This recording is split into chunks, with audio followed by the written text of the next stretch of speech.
My birthday, which was supposed to be a day of celebration, became the beginning of a nightmare. My wedding with Grace is scheduled for early next month and everyone must come. This is how Daniel, my boyfriend and my man of 8 years, announced his marriage at the company's annual meeting. Applause and laughter rang through the room, only I, hands and feet cold, frozen in place. I didn't cry or make any noise. Just smiled and nodded, like an outsider. The questions in my mind are like a tangle, becoming more and more tangled.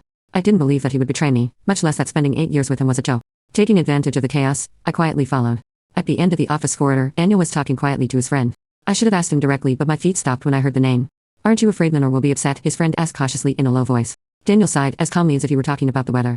What can I do? If she doesn't marry Grace, her family will force her to marry a stranger. I can't let her suffer this. But what about Lenore? She stayed with you for so many years, is that nothing? Daniel gave me a smile that once reassured me, but now felt like a slap in the face. Lenore, she's already mine. 8 years.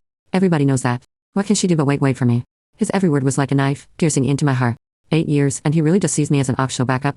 That night, I did not respond to him, nor did I continue to question him. His words have given me the answer. The next day, at the dinner table, my mother asked me tentatively, "What's wrong with you lately? You look so bad." I looked up and looked her straight in the eye. "Mom, that marriage the Cortez family mentioned. Is it still working?" Mother's hand shook a little, and a tea spilled. She froze for a moment, frowned and asked, "Why do you suddenly bring this up?" A few hours ago, a video of Daniel proposing to Grace flooded social media. The Rollins heir made headlines when he got engaged. I swiped my phone, my fingertips shaking, but I didn't shed a tear. Those tears, they dried up when I heard the truth, in the hallway.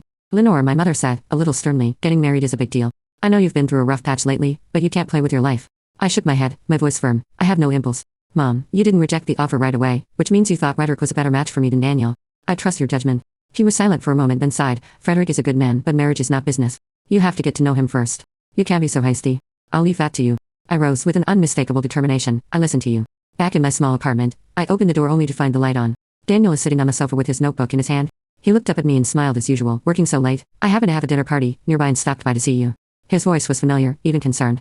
But all I felt was disgust. The faint smell of perfume, the smell of Grace hit me in the face like a slap. I took a step back, separated the two of us, and tried to keep my tone calm. "You seem okay, can I go?" He frowned and seemed puzzled. "Yesterday you blamed me for not accompanying you, and now I take time to see you, and you treat me like this." I did not answer, but stared coldly at him. His smile stiffened, but he tried to hide it. "Lenore, stop it." "What?" I sneered, my mind suddenly replaying his words from that night. What else could she do but wait for me? 8 years. For 8 years. How many choices have I turned down for him? I thought he was my whole future, but in his eyes, I was just an old thing that didn't need to be bothered to maintain. "You go away." I turned into the bedroom and closed the door, my palms very wet. That night, I completely understand between me and him no longer possible. The day before Daniel's wedding, he heard about me. "What? She's getting married too?" His eyes widened as he looked across at the best man. The best man nodded. "I heard it was the heir to the Cortez family." Lenore wasn't kidding. She really let it go. Daniel stood in the empty hall, clenching his fist. In his mind came the figure who always followed him with a smile. She's really gone, and she's never looking back. And I, in my wedding dress, standing calmly in front of the mirror, finally made up my mind.